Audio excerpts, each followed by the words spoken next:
বন্ধুরা, তো সামনে নিউ রিক্রুটমেন্ট রিলেটেড কী আপডেট আছে সেই জিনিস নিয়ে আজকে একটু আলোচনা।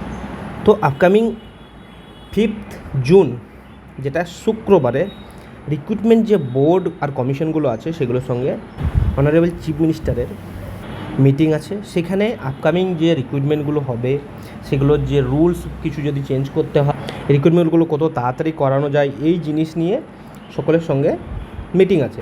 এখানে দেখো কপি যেগুলো দেওয়া হয়েছে, PSC, SSC, MSc, WB, police, health recruitment board সকলকেই ডাকা হয়েছে। এখানে যে রিক্রুটমেন্ট প্রসেসটাকে কীভাবে ফাস্ট করা যায় আর যদি কিছু চেঞ্জ করতে হয় রিক্রুটমেন্ট প্রসেসে সেগুলো কীভাবে করবে এই জিনিস নিয়ে ডিটেল আলোচনা আছে।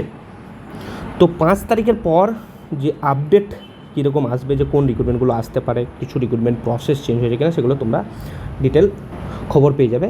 যেখানে যদি কোনো আপডেট থাকে এই চ্যানেলের মাধ্যমে তোমাদের জানানো হবে যখন কোনো আপডেট পাওয়া যাবে।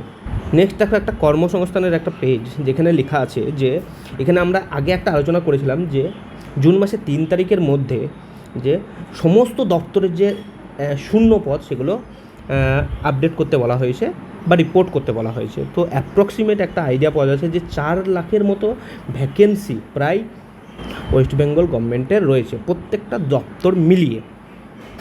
আগের দিন ডিএ নিয়ে যে আলোচনা করেছিলাম সেখানেই আর একটা পয়েন্টও ছিল যেখানে রিক্রুটমেন্ট রিলেটেড কি 50,000 ভ্যাকেন্সি, বিভিন্ন দপ্তরের 50,000 ভ্যাকেন্সি খুব তাড়াতাড়ি ফিল করার জন্য যে প্রসেস সেটা শুরু করে দেওয়া হবে ডিসেম্বরের মধ্যে 50,000 ভ্যাকেন্সি ফিল করার যে প্রসেস সেটা শুরু করে দেওয়া হবে বলে জানানো হয়েছে গভর্নমেন্টের তরফ থেকে।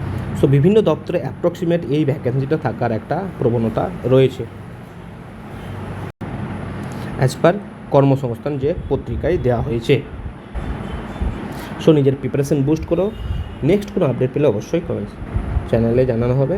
কোনো কোশ্চেন থাকলে অবশ্যই কমেন্ট সেকশন জানাও, প্রত্যেকের কমেন্ট রিপ্লাই দেওয়ার চেষ্টা করো। আর এইগুলো সব যে টেলিগ্রাম যে গ্রুপ আছে বা টেলিগ্রাম যে চ্যানেল আছে সেই চ্যানেলে সব আপডেট দেওয়া হবে, আপলোড করে দেওয়া হবে।